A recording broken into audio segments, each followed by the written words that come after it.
I feel completely confident in saying we've participated in something artistic and beautiful.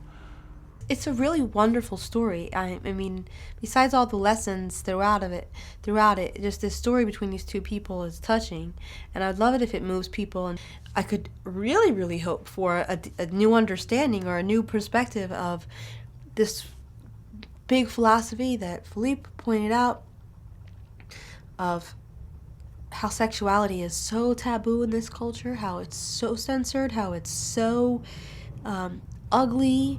That was one of the biggest things when I read the script. When it still remains one of the biggest points that the script made, that the movie made, is why can't we look at this? If people can say to themselves, hey, yeah, why can't I look at somebody's head blowing up and somebody ripping an eyeball out and it's all good, but it's a big problem if I look at a natural sex act. It's just, if people can question their own conditioning, because that's all it is. That's the only reason we think like that in this country. We're trained to think that way. So people can question why. Hey, why do I see things this way? That would be amazing.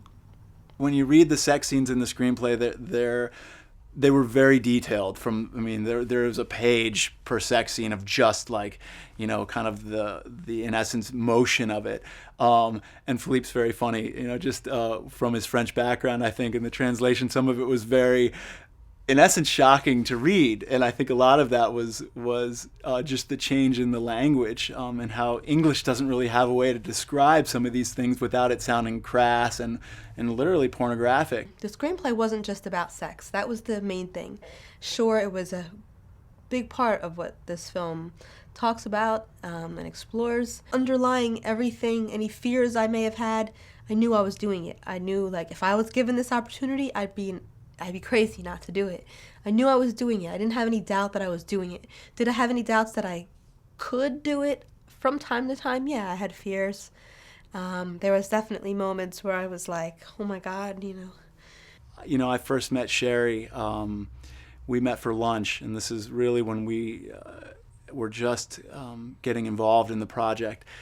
And you're sitting, in this California pizza kitchen, and you're across the table from someone that you're eventually going to be naked with, and not only naked, but completely aroused and intimate with. And it's really kind of an out-of-body experience just to look at someone and say, okay, I have to create a trust with you enough to do things that you really only do with lovers, with people that you're that close and secure with.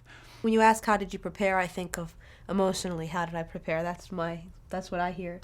And for me, it's just kind of connecting. And that's not anything I can necessarily explain. It's just kind of letting your guard down, believing your circumstances, and going to the other person and connecting to the moment and feeling it as much as you can. And, all the rational stuff kind of is second. I hope people out there will go see this movie and will allow it to influence them and to really make them think about their lives and where they get their happiness from and what they're doing with their lives and their love, really. A lot of the messages, I think, in the film are going to be very subtle, and I think if you're not, looking to feel them, you might miss them. And I think that would be a shame, because I think there's a lot of really good things, food for thought and provocative ideas. So embrace them, see what you can do with them, and have a good time.